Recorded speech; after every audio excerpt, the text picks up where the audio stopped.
Él es Gonzalo Sánchez de Lozada, el Goni. Ahorita es visto como el peor gobernante de Bolivia, pero no siempre fue así. En su primer gobierno, muchos pensaban que el Goni estaba salvando a Bolivia. De supuesto salvador a traidor. Es un gran salto. ¿Cómo pasó todo esto? ¿Cómo lo hizo? ¿Fue el único? Pero hoy te hablaré de mucho más que anécdotas sobre un presidente. Te voy a contar la historia de cómo un puñado de empresarios logró vender un país. Su red involucra cientos de funcionarios y empresarios y miles de millones de dólares en corrupción. Para Bolivia, fue una gran tragedia.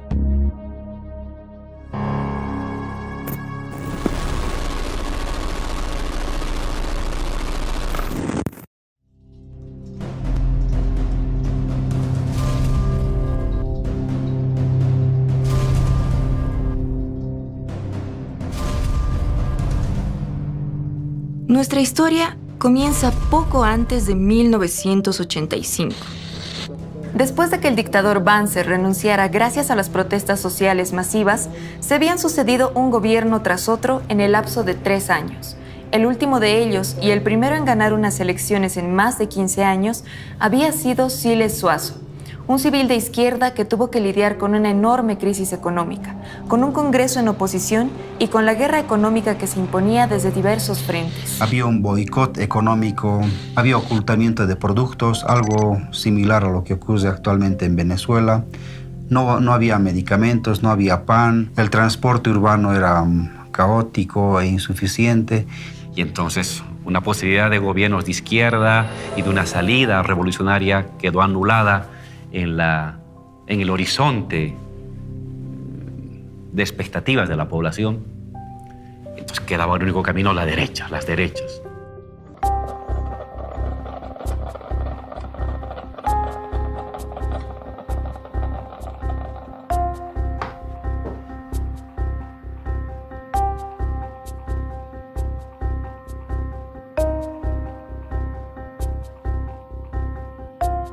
Bolivia estaba estancada, con una inflación escalofriante, incertidumbre, violencia. Y cuando las cosas se ponen mal, siempre aparece un Mesías, que dice que va a arreglar todas las cosas. Como dice el dicho, ven árbol caído y quieren hacer leña. Al que le tocó ese papel fue a Víctor Paz. En 1985 ganó la ADN de Hugo Banzer. Como en ese tiempo los presidentes se los elegía en el Congreso, terminaron pactando para que sea el MNR de Víctor Paz el que llegara a la presidencia. Un elemento clave para entender lo que hicieron estos gobiernos fue la democracia pactada. Los partidos con más votaciones pactaban la elección del presidente. También se repartían por cuotas los puestos en el Parlamento y acordaban las leyes que firmarían. Así, se repartían entre todos el poder y se cuidaban entre todos las espaldas. En 1985, Hugo Banzer de ADN logra el 32.7% de votos, una mayoría relativa. El MNR y la ADN optaron por aliarse en el Parlamento y votar entre los dos para que Víctor Paz Estenssoro asuma el cargo de presidente. Este pacto fue llamado el Pacto por la Democracia, con el que apoyaron el Decreto Supremo 21060, que dictó el despido de miles de trabajadores mineros. Si vemos la década del 70, del 80, la CONMEBOL era la generadora del 70% de las divisas que requería el país. Esta es la importancia de la minería. Éramos un país monoproductor en realidad, y toda su economía con el mundo exterior estaba basada en la explotación del estaño. Una huelga en las minas, una baja del precio de los minerales hacía que tambalea la economía nacional. La política de desestructuración de la CONMEBOL se dictó el 29 de agosto del 85 y la caída del precio del estaño recién se produce en el mes de octubre. Y en ese sentido utilizaron la caída del precio del estaño para señalar que las minas de estaño ya no tenían futuro y que no, con los precios que había caído en el mes de octubre, ya no había posibilidad de una explotación sostenible siquiera para mantener a los trabajadores. No se vislumbra salvación posible sin un plan de estabilización global que corrija el desbarajuste existente en la nación. Víctor Paz Estenssoro justifica el inicio de este proceso de enajenación, él manejaba una frase. Con gran dolor para todos, Bolivia se nos muere. Estimados conciudadanos, la patria se nos está muriendo y es preciso no eludir ningún recurso para un tratamiento de emergencia que detenga el desenlace. De los 36.000 mineros se fueron casi 30.000 y quedaron solamente 6.000 mineros en el país. Hemos visto cómo la gente se iba. Las movilidades salían de aquí de Huanuni como en caravana, llenas de sus cosas, porque aquí ya no había más, trabajaría la privada y la privada ya no quería a los compañeros que están deslocalizados. Cada día 5 o 6 movilidades del distrito con toda su familia sin rumbo, donde establecerse, donde quedarse, donde dejar a su familia o donde pernoctar una noche con los trabajadores o con toda su familia. Si no nos amargamos es porque nos sentimos un poco fuertes. Por tradición se fueron creando barrios mineros en todas las ciudades. En Cochabamba tenemos La Chimba, tenemos Alalay, y aquí en el Alto tenemos Villa Santiago 1 y 2. Y obviamente fue duro para ellos, porque llegaron a lugares donde no había agua, no había alcantarillado, no había luz eléctrica.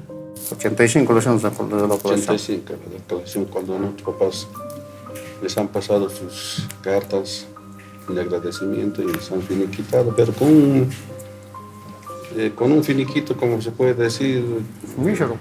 Mísero. ¿Qué vamos a hacer nosotros? Si vamos a dejar esta mina o nuestro trabajo, nuestras fuentes de trabajo, nuestra familia, ¿en qué va a aparecer? Yo tengo 8 hijos. Ahora los 8 hijos, ¿quién va a mantener? A cuya razón yo me sostengo trabajando.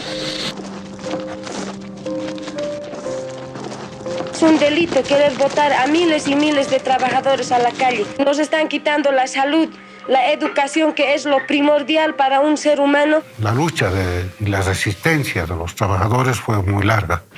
Esta marcha por la vida es la muestra del valor. Pasado el estado de sitio, la Federación de Mineros planteó un plan de emergencia para la salvación de Comibol. Y esto produjo la Marcha por la Vida. No solo la Marcha por la Vida fueron los trabajadores mineros, sino también recibimos los fabriles, campesinos, maestros, etcétera, etcétera, en muchos sectores laborales. 12.000 trabajadores movilizados en la carretera fueron cercados allá en Patacamaya, a la cabeza. Amanecimos rodeados de soldados y con una multitud de gente, de compañeros.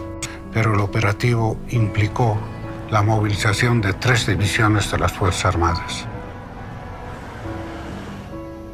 Sin duda hubiera habido un montón de muertes y hubiera sido una masacre totalmente como el 21-060 y al mismo tiempo la muerte de varios compañeros que muchos dirigentes preferían hacerse llamar traidores a que pierdan a sus soldados.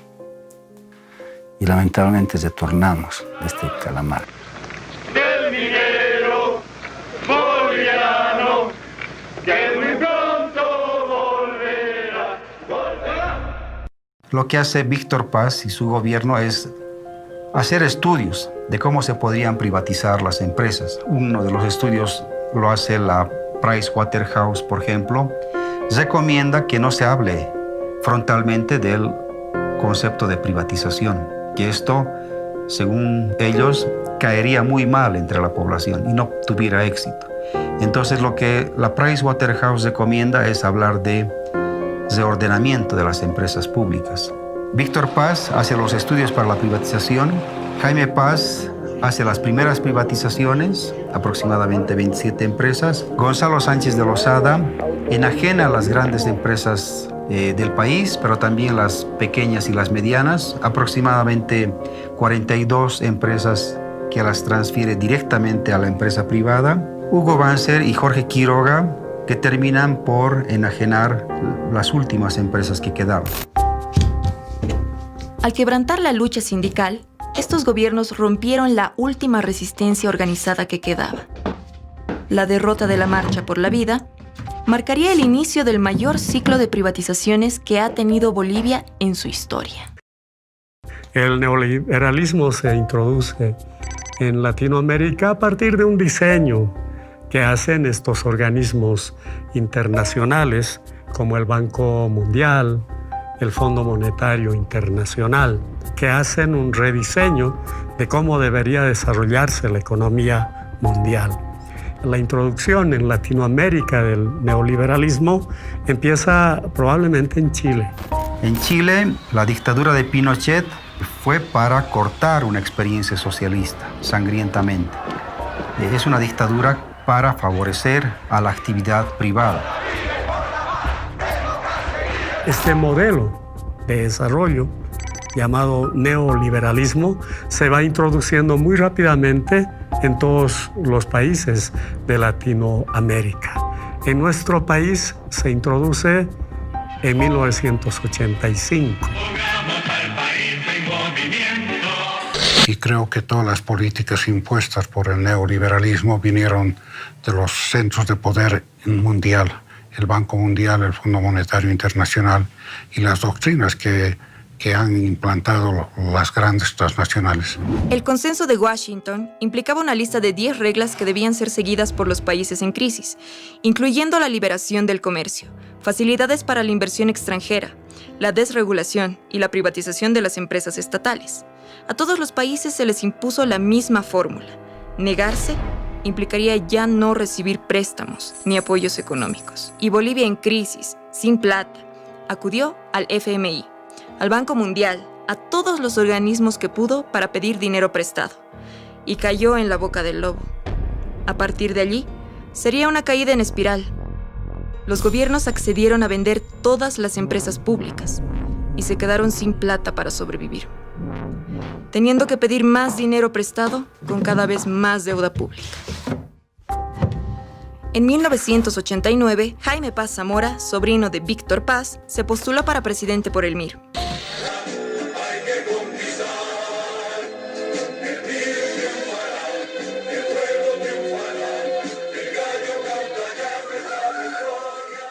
El proceso de privatización, que es el primer proceso de la enajenación, empieza con Jaime Paz Zamora. La enajenación es la forma en la que los gobiernos neoliberales aniquilaron las empresas públicas. Había 3 fórmulas: la privatización, la capitalización y el cierre de las empresas públicas. La privatización, que es la venta directa de las empresas públicas, sobre todo de las pequeñas y medianas, pertenecientes a los ministerios, a las prefecturas, las cortes y los municipios. Las cortes es una abreviatura para referirnos a las corporaciones de desarrollo departamentales. O sea que se crearon estas corporaciones para propiciar el desarrollo social, económico de los diferentes departamentos. Y Jaime Paz Zamora, a través de un decreto, dispone que todas las empresas de todas las corporaciones de desarrollo sean privatizadas. Ahí se destaca un personaje, desde mi punto de vista, nefasto. Samuel Doria Medina. Y él decía hay que aplicar la política bonsai al Estado boliviano. La técnica bonsai, así la llamó Doria Medina. Es una alegoría, como si las empresas del país se trataran de una planta. Dejarlas chiquitas para que por sí mismas dejen de funcionar. Asfixiarlas, cortarles todo, las inversiones, los gastos corrientes, las prestaciones, los salarios. Su explicación pareciera tan técnica, pero sus consecuencias fueron desastrosas. Entonces decía, todo se va a privatizar, absolutamente todo. Yo recuerdo algo que está escrito en un libro. Escribió Doria Medina y él asistió a una reunión del Club de París. Y ahí se comprometió y dijo, porque está la cita en este libro, en un lapso de 2 años no encontrarían una sola empresa pública. Todas las empresas públicas de Bolivia habrían sido privatizadas. Las declaraciones de Doria Medina en esta cumbre lo que hicieron fue ofrecer a Bolivia en un escaparate, para quien quisiera comprarla. Hay que mencionar que varias de las empresas de las corporaciones de desarrollo no estaban en las ciudades capitales, sino estaban en el área rural. Y el cierre o la privatización, ¿no?, la venta de estas empresas, de las corporaciones de desarrollo, fomentó de alguna manera esta migración de personas que vivían en el campo hacia las ciudades, con las consecuencias que todos conocemos. En el caso de Tarija, se ha considerado la privatización de la fábrica de cemento El Puente. En el caso de Chuquisaca, la privatización de Fancesa. En el caso de Potosí, la privatización de la línea aérea imperial. En Cochabamba, se privatizó un servicio básico, el servicio del agua. En el caso de la fábrica de hilandería de Santa Cruz, es una empresa en la que el Estado gastó $70 millones, pero para su venta la pusieron en $7 millones, pero no la venden en 7 millones, sino en $4 millones, es decir, por debajo de su valor referencial de venta. En Pando, la privatización de la fábrica de cerámica roja. En el Beni, la privatización de la empresa nacional de la castaña. Y en La Paz, la privatización de la fábrica de vidrio nacional denominada Fambi Plan. En el caso de Oruro, la privatización de la terminal de buses como del hotel terminal. En esta investigación se ha tomado un caso específico. Las plantas industrializadoras de leche fueron creadas a partir de 1960 para combatir la desnutrición infantil. Decidieron, en el gobierno de Jaime Paz, privatizarlas todas. Las protestas sociales lo evitaron por varios años, hasta que lo consiguió el gobierno de Gonzalo Sánchez de Lozada. Las 2 PIL más grandes fueron vendidas en paquete a una empresa peruana. Estas empresas valían casi $13 millones. Gloria consigue comprarlas en 8 millones. La empresa decidió poco tiempo después importar más y más leche en polvo de Perú, en lugar de comprar a los productores locales. Por esta razón, los productores nacionales sufren las consecuencias y los precios aumentan en forma paulatina. El gobierno de Jaime Paz privatizó 28 empresas públicas. Si contamos las empresas que fueron cerradas, el número sube a 45. Así comenzó en forma el proceso de privatización de las empresas públicas. Buenas noches. Durante estos últimos 4 años, yo he visitado casi todo Bolivia, siempre buscando soluciones, no promesas, verdaderas y efectivas soluciones. En 1993, el GONI vuelve a postularse por el MNR. Para ganar las elecciones en el Parlamento se alió con la UCS y el MBL. Este pacto se llamó Pacto por la Gobernabilidad. Juntos elaboraron un plan para vender las empresas públicas más grandes del país, las estratégicas. A este plan lo llamaron capitalización y lo promocionaron con bombos y platillos en el extranjero y por todos los medios de comunicación del país. La capitalización, que es la inversión privada en las empresas estratégicas, la luz, el gas, la minería, el ferrocarril, el petróleo. En el papel, el Estado se mantendría con la mayoría de las acciones y controlaría la empresa. Y con la inyección de capital, las empresas crecerían al doble. El GONI había estudiado cine antes de volverse a la política. Si algo sabía, era de imagen y de publicidad. Por eso se asesoró con los mejores equipos de marketing político. Nuestras empresas capitalizadas están empezando a dar frutos. Bolivia, el futuro está aquí. La capitalización fue su gran éxito publicitario. Bueno, la estrategia comunicacional que utiliza Gonzalo Sánchez de Lozada es la misma para todas las capitalizadas. Sostiene de que las empresas a enajenarse son empresas deficitarias, corruptas e ineficientes. Consideraba que los bolivianos eran unos inútiles, que los bolivianos eran unos incapaces, que los bolivianos casi eran unos salvajes y que los únicos que podían llevar a Bolivia a la modernidad eran los extranjeros, los gringos, para que ellos, con su conocimiento y su tecnología y su cálculo racional,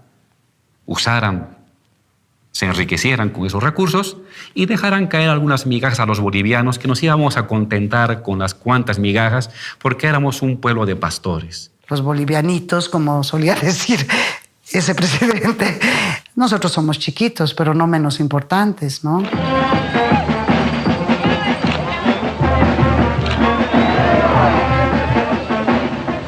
What I laugh about is you shampoo it, and then when you comb it, it's still full of this stuff. This is God's punishment to politicians in Bolivia. And you can't say anything except thank you. They rub it into your head. It's wishing luck. Incluso Gonzalo Sánchez de Lozada llega a ofertar de que Bolivia iba a crecer al 8% en su Producto Interno Bruto, cosa que obviamente no sucede.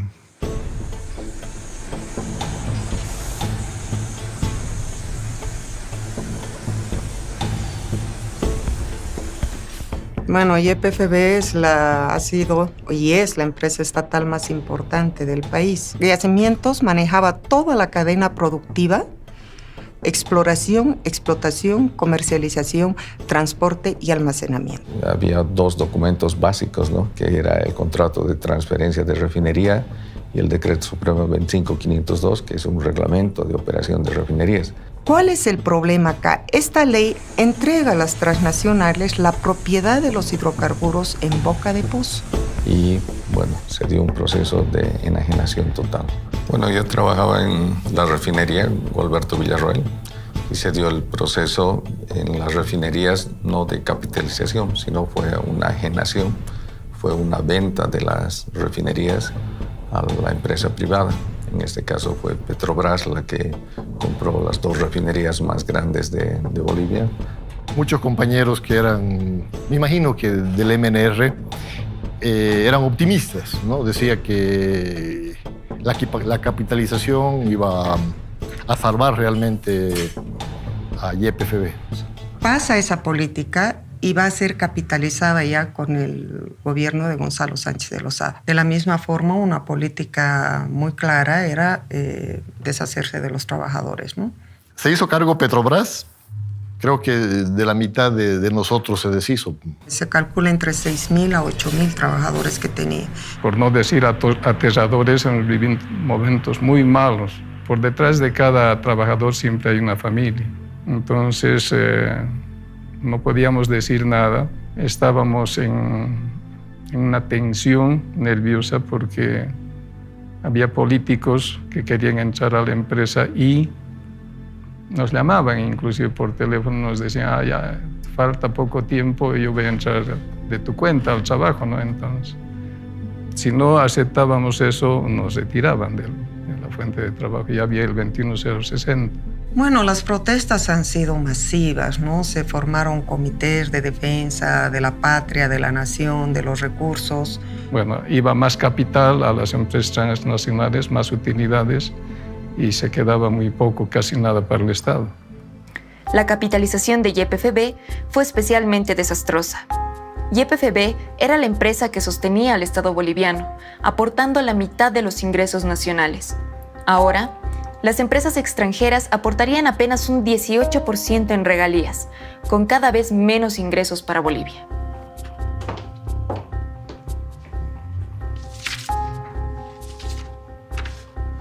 Después de esto, el Estado se quedó sin plata.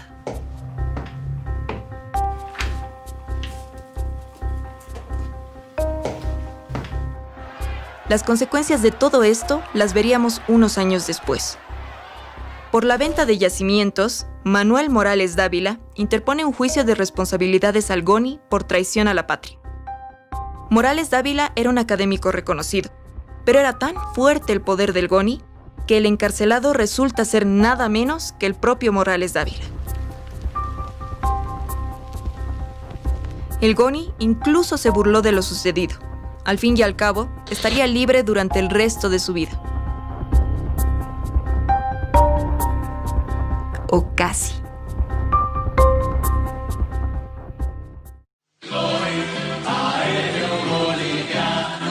Lloyd Aéreo Boliviano le ofrece sus vuelos diarios a La Paz, Santa Cruz y Cochabamba. Este es un gran progreso, un gran paso y una gran muestra de lo que la capitalización puede hacer en una empresa que prácticamente se nos estaba muriendo. El Lloyd fue creada en el año 1925 y el principal rol que cumplía el Lloyd era de integración.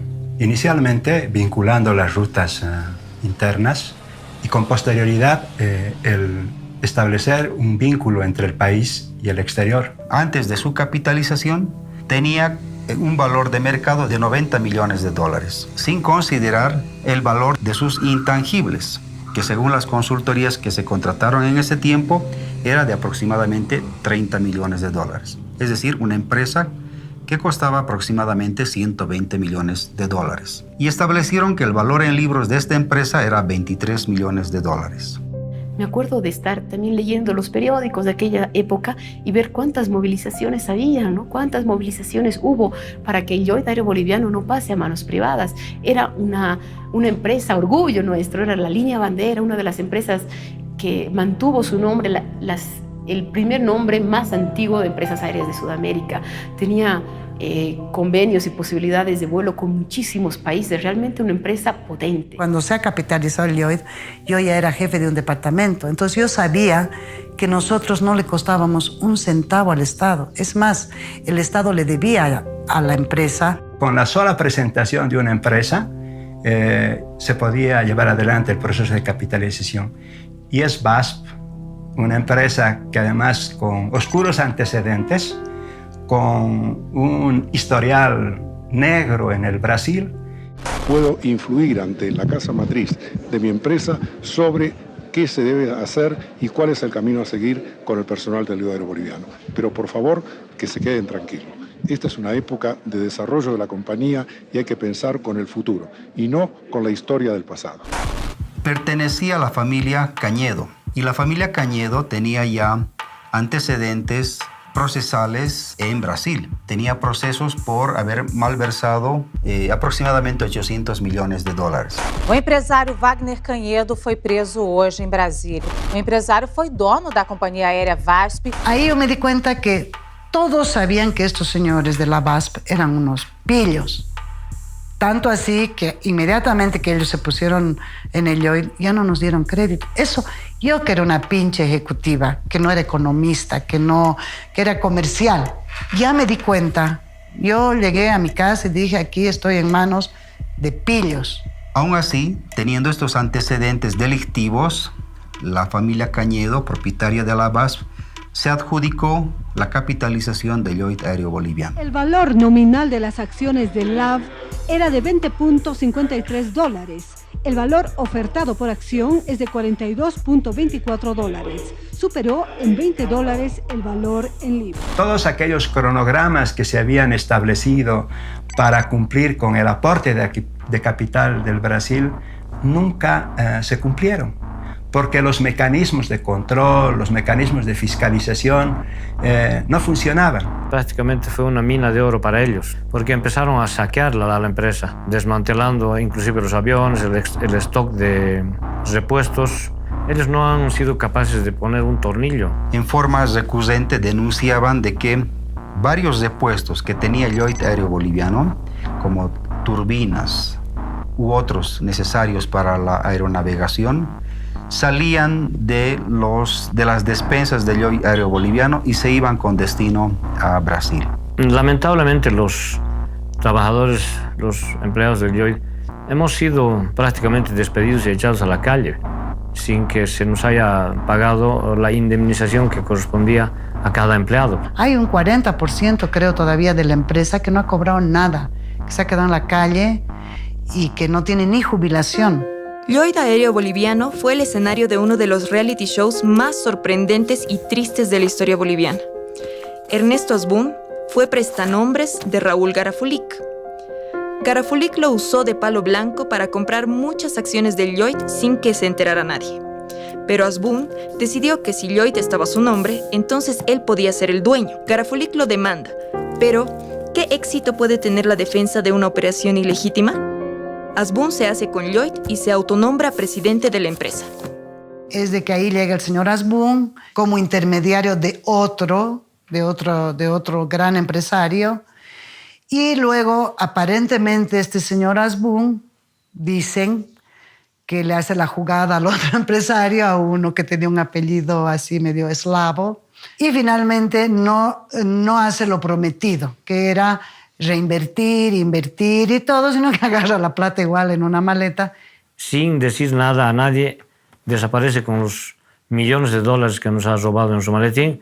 Y quién sabe, en esa época habían comentarios de que andaba paseando en las playas del Brasil.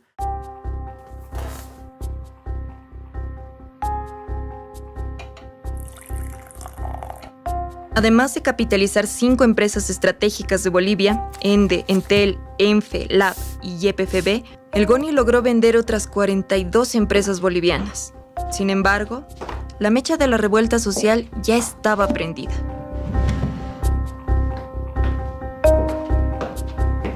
En 1997, Hugo Banzer gana las elecciones, para sorpresa de muchos.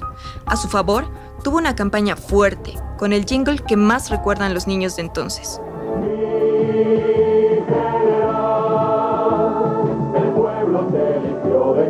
Viene el gobierno de Hugo Banzer Suárez y Jorge Tuto Quiroga, y ellos deciden, descartamos la capitalización de Vinto, pero la vamos a privatizar. Por un lado, privatizar la fundición de estaño y por otro lado, privatizar la fundición de antimonio. Se inicia el proceso con una licitación a nivel internacional. O sea, gana esta licitación una empresa inglesa que se llamaba Allied Deals PLC y paga por ella $14 millones, 14,7. En realidad recibe de regalo, porque para el proceso de enajenación se contrata consultores, 4 millones, ¿no? Se paga beneficios sociales, 8 millones, ya son 12, ¿ya? Y se invierte en temas de medio ambiente. El año de la licitación, en 1999, 5 millones, 17 millones gastados para la privatización de Vinto. Y Vinto ha sido vendida en 14,7 millones. El valor mínimo de venta de la empresa metalúrgica Vinto Estaño era 41 millones de dólares. El viceministro de Minería en ese entonces denuncia que la empresa metalúrgica Vinto, que se ha entregado esta empresa en un precio menor al que debería tener y paralelamente renuncia al cargo de viceministro. Y cuando se la vendió no se tomó en cuenta el mineral que estaba en el circuito de la planta, que eso aproximadamente era 16 millones de dólares. Y algo parecido pasa con la fundición de antimonio. Esa fundición tenía como precio bajo, el más bajo, 2.600.000 dólares. Paribas, el banco de inversión, da un precio mínimo. ¿Y saben cuánto da el precio mínimo? $100.000. En su periodo, Banzer termina de vender casi todo el resto de las empresas públicas, incluyendo la concesión de CEMAPA, el servicio de agua de Cochabamba. Habría terminado de venderlas si no fuera por la crisis social que se extendió por todo el país, avivando las resistencias sociales.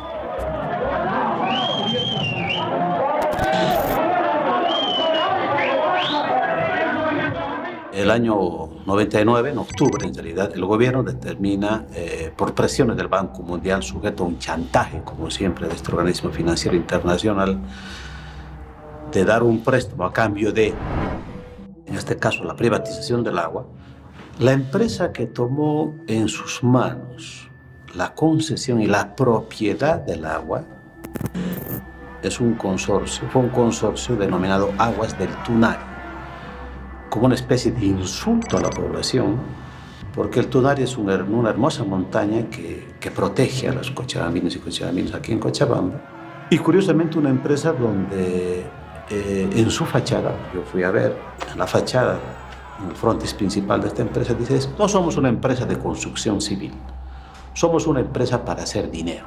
Eso es lo que dice cínicamente esta empresa en su principal edificio en San Francisco. Descubrimos que detrás de esto estaba una empresa llamada Bechtel, en cuyo directorio forma parte fundamentalmente la familia Bush. En la ley, de manera muy sutil, se establecía que estaba prohibido acumular el agua de la lluvia, entonces que el agua de la lluvia también estaba privatizada, que las tarifas iban a subvencionar las posibles pérdidas de la empresa privatizadora, del consorcio privatizador, el hecho de que dos facturas, dos preavisos no pagados por el servicio del agua posibilitaban el remate de la vivienda del usuario.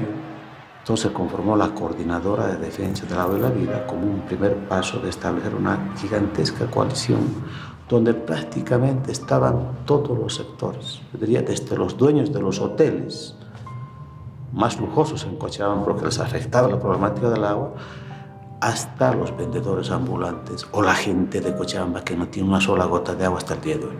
En cada casa, en cada puerta en Cochabamba, en el campo y la ciudad, tú veías barricadas. En cada puerta, en una cuadra, tú podías ver 100 barricadas. Eso le dio mucha fuerza al movimiento, es decir, lo simbólico.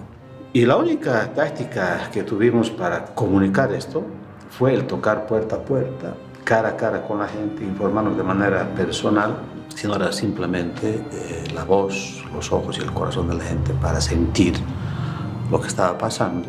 Y ante la imposibilidad de dispersar con los elementos tradicionales, como gases, perros, palos y balines de goma, utilizó francotiradores. Y aquí cayeron pues por lo menos 30 jóvenes, todos heridos de bala, con lesiones irreversibles, y murió un joven. Y alguna vez pensábamos y dijimos, ¿por qué hemos perdido el miedo en aquel tiempo? Y la gente decía, porque hemos recuperado la confianza mutua, porque hemos dejado de sentirnos solos. Y cuando uno se siente solo, siente mucho miedo. Pero cuando uno deja de sentirse solo, acompañado, pierde el miedo. Yo repetía un eslogan que decía, el pueblo unido jamás será vencido.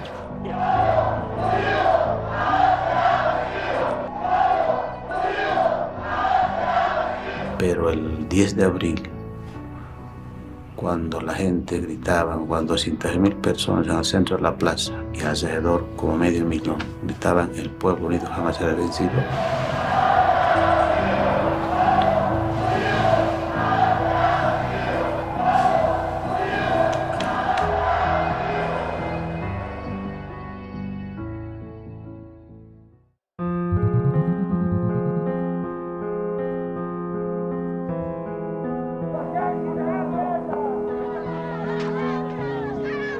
yo diría que la guerra de la coca se genera pues desde el momento mismo en que la DEA establece sus cuarteles en las zonas cocaleras y establece un conflicto armado, desigual, totalmente desigual contra los compañeros cocaleros.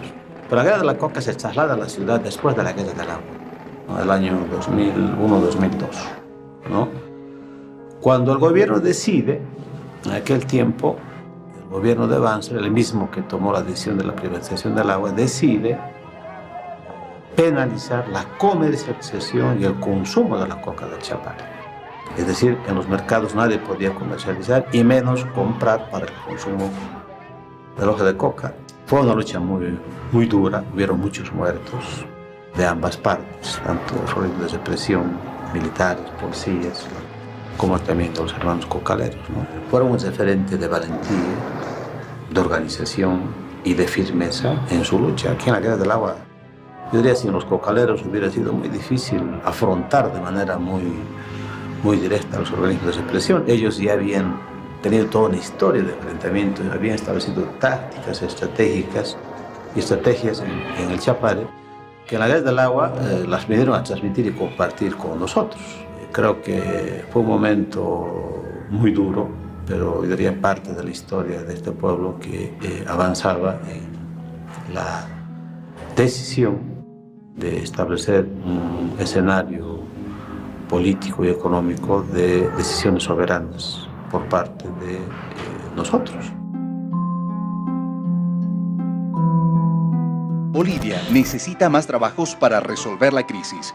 Goni y Carlos Mesa han firmado un contrato con los bolivianos que los compromete a construir una nueva carretera de norte a sur. El MNR logra una coalición con el MIR, a los que se suma UCS firmando el Plan Bolivia para un acuerdo de responsabilidad nacional. Con esta coalición, el Goni es elegido presidente y Carlos Mesa vicepresidente. Luego obtiene el apoyo de Nueva Fuerza Republicana, de Manfred Reyes. Cuando vuelve Gonzalo Sánchez de Lozada al gobierno, y la verdad es que el país no tenía dinero ni para pagar sueldos, ni para pagar aguinaldos. Deberían recurrir a los organismos internacionales permanentemente. Las arcas del Estado estaban completamente vacías y eso era porque la plata que estaba generando el país por la explotación de sus recursos naturales estaba siendo aprovechada por las empresas transnacionales. Ya lo habíamos previsto en la venta de YPFB. Ese dinero se traduce en hospitales, escuelas, carreteras. Con ese dinero se paga a los maestros, a los médicos y a los policías. ¿Qué pasó cuando esos gobiernos vendieron todas las empresas estatales? El Estado no tuvo un céntimo. El mismo que vendió la capitalización como la forma de salvar a Bolivia, ahora le pedía desesperado a los trabajadores que entendieran su nuevo impuesto. Pero para financiar los fondos de contrapartida que se necesita para desembolsar la ayuda externa, la plata que nos donan, la plata que nos prestan en condiciones concesionales, necesitamos mayores ingresos. Por eso nos vemos obligados a cambiar el impuesto al IVA, el complementario. Si gana 1.000 bolivianos, el impuesto va a ser apenas 15 bolivianos. Si gana 2.000, 140 bolivianos, que seguro que podemos salir adelante si nos unimos todos y hacemos lo que pueda para que Bolivia supere sus problemas y supere la crisis económica. Muchas gracias por escucharme. Buenas noches. Este impuestazo trajo como consecuencia una manifestación radical de protesta de parte del sector de los policías.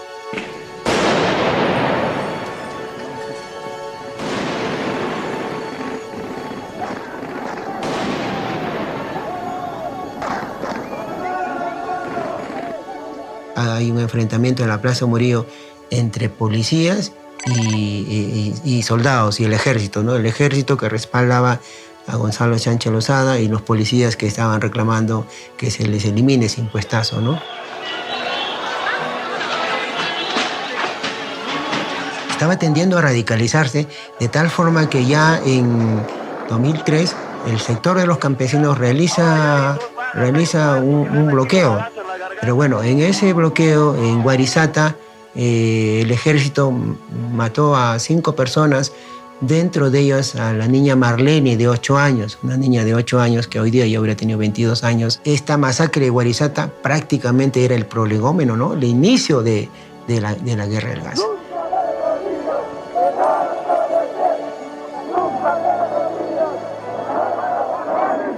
Pretenden sacar el gas por Chile a México y a Estados Unidos. Bolivia hopes to be a supplier of liquid natural gas to Baja California, to California. Y lógicamente sacar el gas por Chile toca el sentimiento nacional de los bolivianos por el tema marítimo, el diferendo que tenemos con Chile.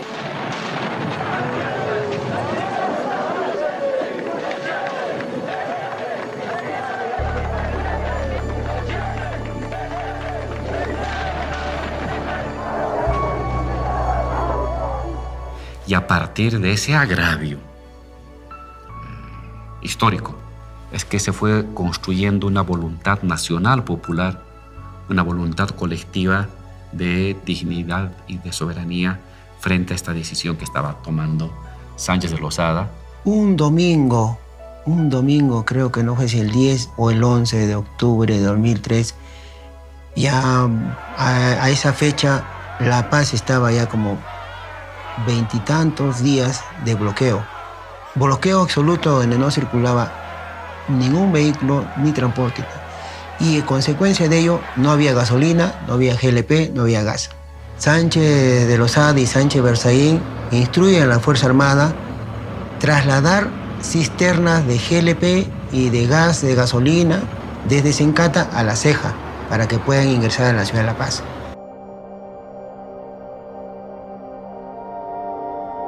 En ese trayecto mataron a 14 personas y durante ese mes a más de 60.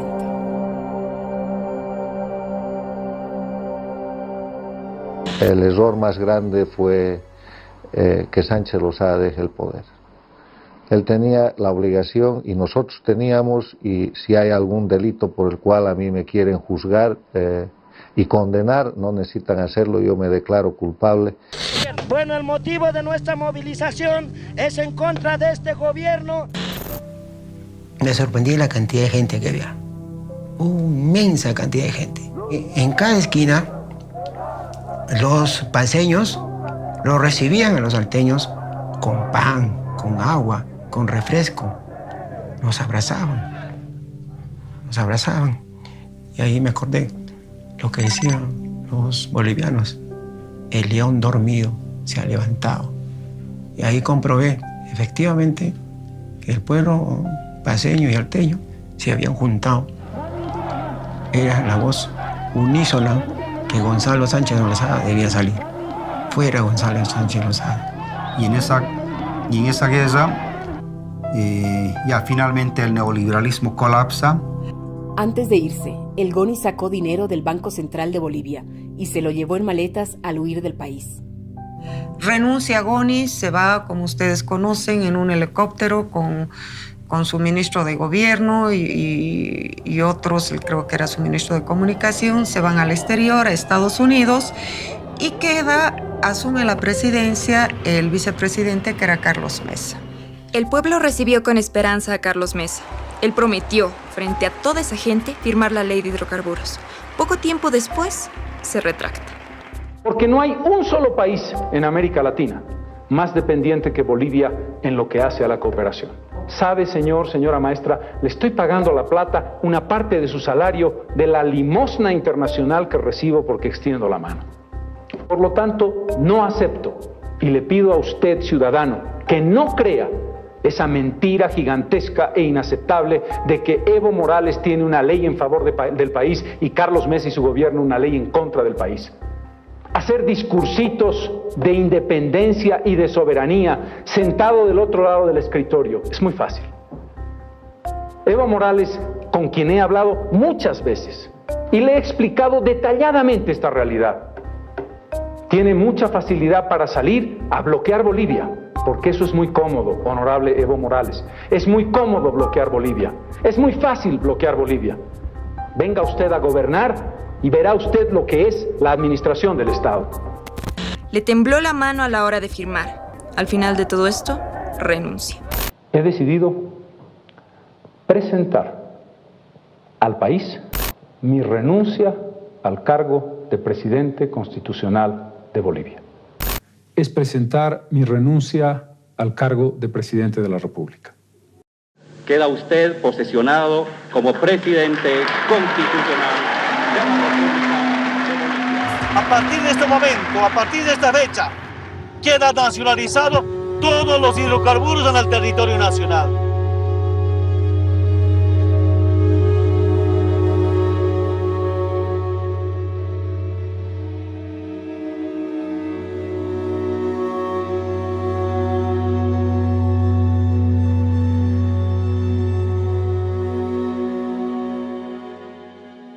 Después de haber investigado todo esto, nos dimos cuenta que era importante mencionar. Habían nombres y apellidos que se repetían, nos sonaban que ya los habíamos visto en otro proceso y como aquí se repiten. La participación de empresarios privados en la política nacional, como ministros, como viceministros. Hay varios casos, digamos, en los que viendo estas redes podemos identificar que se ha consolidado unos grupos empresariales muy fuertes, muy poderosos económicamente hablando, y es así, o sea, es una rotación muy común en las sociedades latinoamericanas. Y varios de esos personajes todavía están vigentes, viven alrededor de nosotros. Uno de los nombres que más destaca de los implicados es el exministro del gobierno de Jaime Paz Zamora, el señor Samuel Doria Medina. Doria Medina fue asesor económico de Jaime Paz Zamora y luego ministro de Planeamiento y Coordinación, desde donde coordinó la enajenación de gran parte de las empresas públicas. También era presidente de la Sociedad Boliviana de Cemento, S.A., de la cual también era el accionista mayoritario. Entre los socios de Soboce figuran Fernando Romero Moreno, ministro de Planeación y Coordinación, y casualmente socio del Citibank y el Grupo Visa, entre cuyos socios también figuraba GONI. Otro socio de Soboce fue Flavio Carlos Escobar Llanos, subsecretario de Desarrollo Socioeconómico, y fungió como representante legal de Doria Medina en la compra de FACEP, en la que también participó Susana Doria Medina Ausa, hermana de Samuel. Giovanni Pacheco Fiorillo, trabajador y hombre de confianza de Doria Medina en Soboce, fue coordinador en el ministerio de Doria Medina y gerente de FACEP cuando ésta fue privatizada. Luego de hacerse con las empresas cementeras de Sucre y de Tarija, Samuel Doria Medina llega a copar el mercado del cemento como empresario cementero durante la década del 90. Entonces el señor Ivo Kulgis, que fue ministro, pero también fue empresario de un medio de comunicación, en el mismo periodo en el que este empresario privado, dueño de uno de los medios de comunicación, que era la Red 1, está fungiendo como ministro de Gobierno de Economía, además del área de finanzas, una de las más importantes en el proceso de enajenación, su hermano, el señor Tomislav Kulgis-Wichner, está como director en empresas capitalizadas, Transredes y Corani, si no me equivoco. Alfonso Rebollo Tenier, el propio ministro de capitalización del GONI, es hermano de Gabriel Rebollo Tenier, personero de Shell, tío de Edgar Sarabia Durnik, secretario de capitalización, y tío de Carlos Sarabia Durnik, gerente de Entel. Sánchez de Lozada era accionista de Comsur, que era un grupo minero bastante grande que después se lo vende a Sinchihuayra, que es una empresa dependiente de la multinacional Glencore de Suiza. Varios socios de Comsur fueron también funcionarios de gobierno, como Óscar Bonifaz Gutiérrez y Alberto Alandia, que fueron presidentes de Comibol, y el propio hermano del GONI, Antonio Sánchez de Lozada, que fue vicepresidente de Comibol, Contralor General de la República y senador. Pero además que ellos se aprovecharon o se apoderaron de yacimientos altamente rentables, prospectados, explorados y en funcionamiento que había dado la Comibol. Estamos hablando de los yacimientos de Bolívar, de Plaipo en Potosí, de San Vicente en el Consejo Central Sur. Y la enajenación de la fundición de Vinto de Oruro finalmente también permitieron que esta empresa caiga en manos de Comsur, que es Gómez Sánchez de Lozada. Fernando Salazar Paredes estuvo en el directorio de Guaracachi, en cuyo directorio también figuraba Susana Sánchez de Lozada, prima del GONI. Fernando Salazar fue representante legal de Allied Deals. Es la Allied Deals, una empresa inglesa cuyos orígenes son muy oscuros, pero es esta empresa la que se adjudica en principio. Después, vaya a saber por qué, esta abandona, se declara que entró en quiebra, que sus dueños estaban presos, y en estas circunstancias se aprovecha Gonzalo Sánchez de Lozada y su empresa Comsur para comprar Vinto. Entonces, si se dan cuenta, es una triangulación ahí muy llamativa entre los gestores de la enajenación, los beneficiarios, adjudicatarios de la enajenación y al mismo tiempo dueños de los medios de comunicación. Estamos hablando de ATV, que tenía como su accionista mayoritario el señor Raúl Garafulic Gutiérrez. El presidente del directorio de Canal 9 Paceña Televisión, don Raúl Garafulic. Por ejemplo, fue adjudicatario de la transportadora de energía eléctrica, la TDH, en sociedad con los españoles. Fue adjudicatario de la empresa privatizada, la hilandería de Santa Cruz, Hilancruz.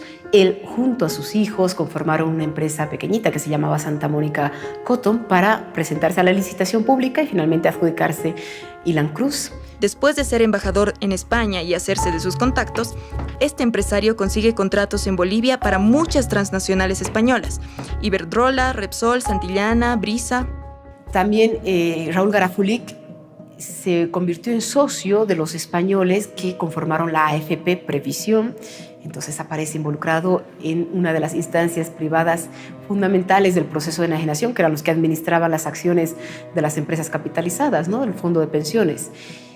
Y dentro de la AFP pues aparecen muchos otros nombres que él ponía en los directorios de las empresas capitalizadas, sus propios socios, sus propios hijos, etc. Uno de los más llamativos es el que fue vicepresidente de este país, vicepresidente en el gobierno de Jaime Paz, también en el acuerdo de la ADN y del MIR, el señor Luis Ocio Sanginés. También tenía un vínculo empresarial muy estrecho con Raúl Garafulic.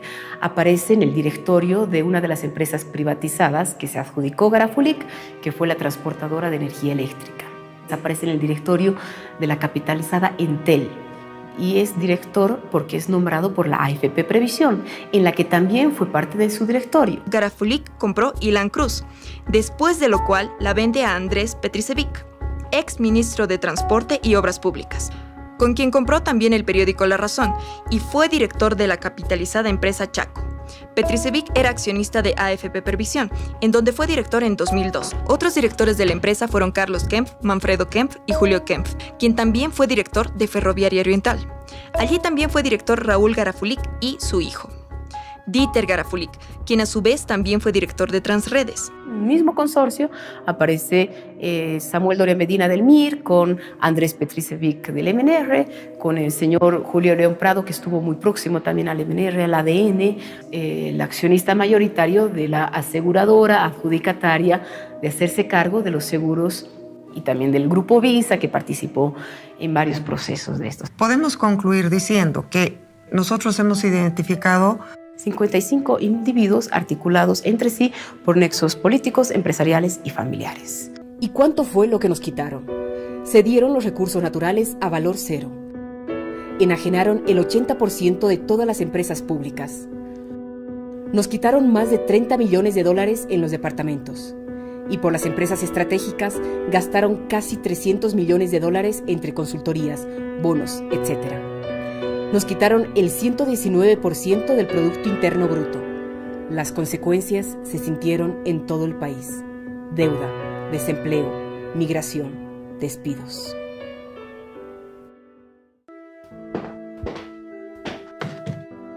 Perdimos en total 9.314 millones de dólares de entonces. Ahora serían más de 20.000 millones de dólares. ¿Cuánto se pudo haber aprovechado esa plata? ¿Cuánto perdimos realmente?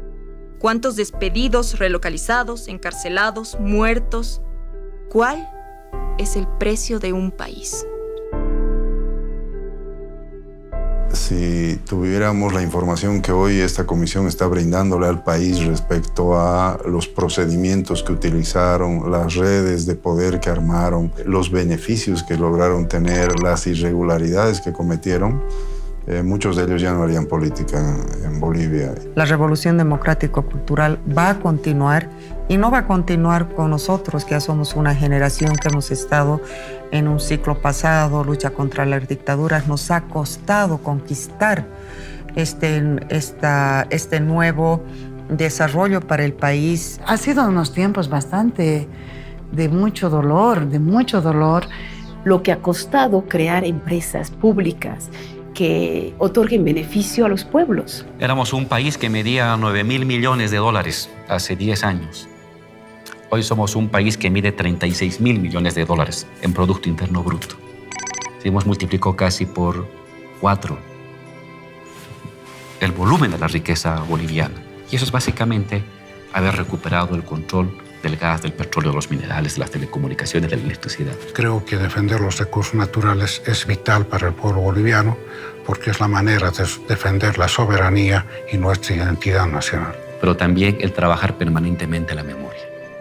El saber adecuar el rescate de la memoria a las nuevas tecnologías, a los nuevos soportes, a las nuevas simbologías y al nuevo espíritu colectivo que prevalece en las nuevas generaciones. Y yo me doy cuenta ahora qué importante es conocer cómo se dieron las cosas.